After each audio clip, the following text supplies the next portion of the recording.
कहानी की शुरुआत, चाहे कोई भी हो, हर इंसान को खत्म कर दूंगा, यही सोच थी नायक की।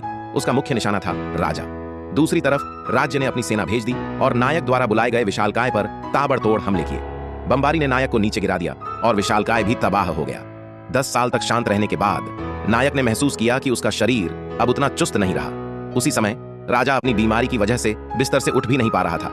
डॉक्टरों ने साफ कहा, यह लाइलाज बीमारी है। राजा ने इसे भगवान का श्राप मान लिया, लेकिन अफसोस के बजाय वह गर्व से बोला, अगर मैंने ये सब नहीं किया होता तो मानवता आज इतनी आगे नहीं बढ़ पाती। जादूगरनी को खत्म करना जरूरी था। केवल तभी इंसान अपनी शक्ति से आगे बढ़ सकते हैं। नायक का कहर, उधर नायक ने कहर बरपा दिया। उसकी नजरों में आम लोग तो बस कीड़े मकोड़े थे। सैनिक पछता रहे थे, हमें 10 साल पहले ही उसे और जादूगरनी दोनों को खत्म कर देना चाहिए था। जब नायक एक और जान लेने वाला था, तब अचानक द्रोण ने आकर उसे रोका। उसने विनती की, कृपया अब और मत मारो, मैं और मासूमों की मौत नहीं देख सकता। नायक यह सुनकर हंसा, जब तुम लोगों ने जादूगरनी को मारा था तब यह ख्याल कहां था? मेरे लिए हर इंसान दुश्मन है, चाहे वो तुम ही क्यों ना हो।